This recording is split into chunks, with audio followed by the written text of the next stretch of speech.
So I want to tell you guys a little story, something that happened to me about 7 years ago in 2011. This is before I even made this channel, before I even owned any GoPros.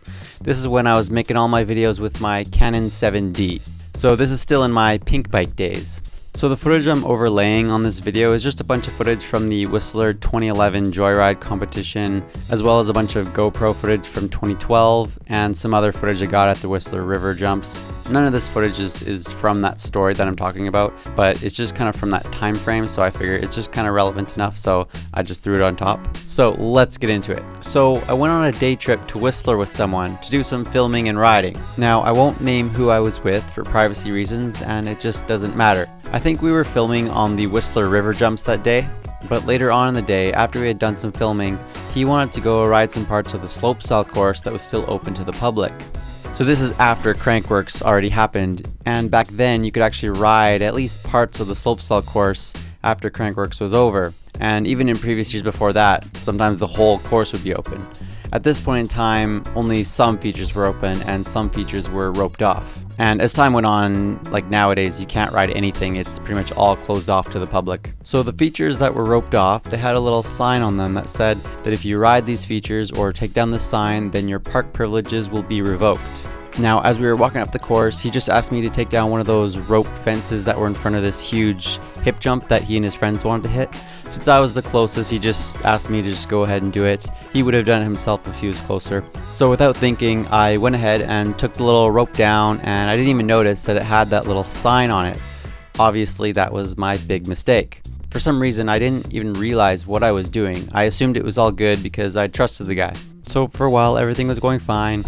He and a number of guys were hitting features on the slopestyle course, some of which were allowed and open to the public. And then of course there's the one that I opened for them. I was just watching them. I never did any riding myself because I knew that was outside of my skill level. And I also was not doing any filming either. It was just cool to watch them. So basically, after a little while, some patrol woman was walking up the course. And I suppose because they noticed that guys were riding the feature that was supposed to be closed. I didn't understand why a patrol lady was there at first. And that was when the riders were all on their way out because they didn't want to get into any trouble, including the guy that I was with. He basically just kind of left immediately and told me to head down and don't talk to her, he said. In my lack of understanding, I didn't understand why I shouldn't talk to her, and it also just doesn't fit with who I am. I want to know what's going on. I also don't like breaking the rules or messing things up. So if something's wrong, I do want to be aware of what it is and how maybe I could make it right or something like that. And so she wanted to talk to me, and so I talked to her. So she then told me about what we were doing wrong, that we were riding on a closed off feature. And I told her I was not actually riding it, but I did admit to her that I did take the rope down, and she basically showed me that, yeah, this rope that I took down has a sign that says that your park privileges will be revoked. And then I just felt really bad and really stupid that I had taken the sign down without even realizing what the heck I was doing. So she wanted to see my pass and my pass number, and so okay, I showed it to her. She wrote down my pass number, and now, she never actually made it clear that they're going to ban my pass from the bike park. I kind of forget, but I think she was just being somewhat vague, where I honestly didn't know what they were going to do, where maybe they were still going to think about what they were going to do or something. I can't always remember what I was thinking. This was like 7 years ago. And another thing, this is actually the only time I've ever had a season's pass at Whistler. I never buy season passes at Whistler. I never have since either, because I just don't ride there enough. But this one, I actually won it from some video contest, which was really cool. But basically that was that. She just wanted my pass number, and she wasn't very specific on what that was for. I was trying my best to just do what was right in the situation. Was certainly hoping that nothing bad would come of that. And I also gave the patrol lady the name of the guy that I was with because she wanted it. And so after I came down and talked to the guy that I was filming and riding with, he was really pissed that I gave her his name. And I guess at the time I just thought, well, yeah, I mean, I don't know. She asked for your name and you were riding it. So yeah, I just gave her your name. I mean, I don't know. That's just kind of all that was going through my mind at the time. So it was about a month later that I had gone to Whistler again for just another day trip, I think it was. And so, I mean, I never heard anything. I never got any kind of emails or calls or anything. So I was kind of thinking, you know what, maybe it's okay, like maybe my pass is fine. I guess I was thinking maybe I'd get like some email or something like that, or like a phone call or something. So then go into the lift line just like normal, and they scan my pass, and the lady says that I am hot listed and I need to go speak with guest relations. And I thought, oh crap, like this better not be too serious. But of course, I mean, I knew this had to do with that whole stint a few weeks earlier with the joyride course.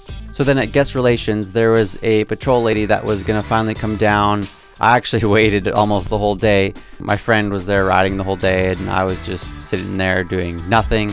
I finally was able to talk to some patrol lady who basically told me that, my bike park privileges are revoked, and this is why. It's because of the whole stint on the joyride course.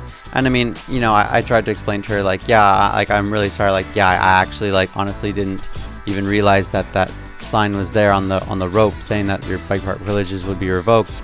But I knew that was still really dumb of me to have not noticed. And of course, I mean, that's just not good enough. Like, it doesn't really matter. Like, so essentially what it was is, for the rest of the season, I was just not allowed to ride anymore, which of course really sucks. Like, that totally pisses me off, right? I think I actually might have tried to buy a single day pass or something, and I couldn't even do that. I thought, oh, maybe it's just the season pass that was banned. But no, it was like associated with my name, so that I couldn't even properly buy a day ticket either. And so, I mean, I couldn't believe it. Innocent little Jordan Boostmaster got banned from my favorite bike park. So yeah, I just kind of sat in my depressed state for the rest of the day as my other friend had been riding the bike park all day. Now, that one patrol lady that I spoke to did say that it was for the rest of the season that I would be banned. So therefore, it should be just fine when I go back in 2012, right?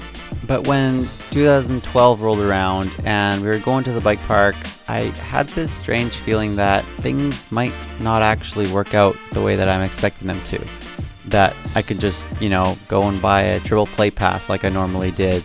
So at the beginning of the 2012 season, when I went ahead to buy a new pass, I actually was not allowed to because my name was still hotlisted. So what the heck, right?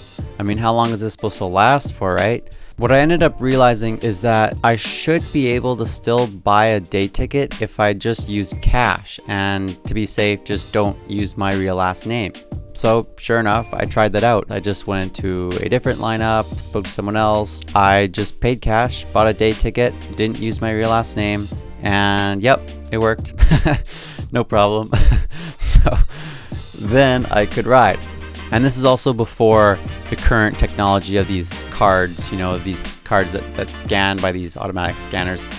This is back when you'd still get these like little paper tags that would be manually scanned by these machines. It's kind of what most other smaller bike parks would do. But yeah, Whistler has changed their technology nowadays from what it used to be. So essentially, that's what I had to continue doing throughout 2012, was just pay cash and buy single day passes, don't use my real name. And I think it was finally in August of 2012 that I was able to talk with that patrol lady again and finally get her to reinstate my pass. I mean, I guess I told her like, oh yeah, I thought it was just supposed to be for the rest of that season. So I was surprised that it was still banned for 2012. I don't really remember what she all said about that, but she was definitely spending a lot of time trying to tell me that like what I did is really not okay and not cool at all. And like, I completely understand that. Like, there's nothing about that I don't understand. That was the funny thing. I was like, yeah, absolutely. Like, seriously, like I will not ever do it again. Like, and she was still just quite adamant that like, you really can't do this. I'm like, yeah, of course. Like, I seriously don't ever do that kind of thing ever. Like, this is not in my character. That's not what I do. I know. Like, I am sorry. Like, for real, you know? So anyway, she was able to reinstate me so that I can actually buy proper passes now and use my name and use my own credit card or something like that. So that was good that was finally settled and no more issues since then. And so, I mean, of course I did, you know, talk a bit to that other guy that had kind of helped to get me in trouble, so to speak. He was fully aware that what they were doing was against the rules, but he also knows that he has to take full responsibility for any injuries and crashes, which of course is fine with him. And I mean, that's also perfectly fine with me. Like, that's how I ride too. I take full responsibility for my own actions, obviously. The problem, of course, is he's still going against the bike park rules, and you know, I definitely still take issue with that, even if he fully takes his responsibility for his own actions. You know, it's still like, it's still kind of iffy, because obviously the Whistler Bike Park is still not going to be okay. But that's the reason why he justifies running away from the patrol people. If they would come up and see that they're riding that closed off stuff, he would just run away and be like, no, I'm not going to talk to you. Because he knows that he's never going to, you know, get the bike park in trouble for his own injuries or something like that. Like, that's kind of why Whistler would, you know, implement some of these rules, is to cover themselves so that they cannot be sued for anything. And so that's kind of, you know, how he justifies that. So I'm not going to say anything, you know, good or bad against that necessarily. That's just kind of the thought process, I guess. And so I can kind of understand that. I personally just have to conclude that ultimately you still just have to follow the rules, though, of the bike parks, right? Like, because I mean, I certainly agree with, like, you know, taking responsibility for your own actions and everything. And if you're not harming anyone else while you're doing it, then it's kind of like, well, I guess that's fine, right? But I mean, in this case, I do think it's just best to just follow those rules that the bike park has in place and not go against those. Basically, when that had happened, I'd kind of told him, like, yo, like, I'm never gonna film with you ever again. Like, this was so stupid. Like, I'm never gonna waste my time like filming with you ever again, you know, or anything like that. I told him. I mean, I kind of gotten over that, though, after a little while, and I actually did end up, you know, riding and filming with him later on as well. And so basically, you know, we kind of moved past that since, so that was good. But yeah, it was just an interesting story, though. I just thought it'd be worth sharing and worth telling you guys about. I thought it would be kind of cool to make like some of these little kind of story videos. I only made one other story video like this in the past, detailing the very first time I ever went to Whistler. I'm kind of curious, though, if there are any other story ideas that you guys have that maybe you'd like to hear me talk about, then I might be down to make even more videos like this. So, I mean, let me know in the comments, what do you guys think of this kind of different format video? Certainly it is different, but yeah, let me know what you guys think. I always love looking back on all this old footage, you know, seeing how Whistler was a bit different. So hope you guys enjoyed it. Thank you for watching. I want to give a special thanks to my Boostmaster patrons. If you love downhill and free ride, or just love riding mountain bikes, then consider subscribing. And if you like to see more content and keep me rolling on two wheels, then check out my Patreon page.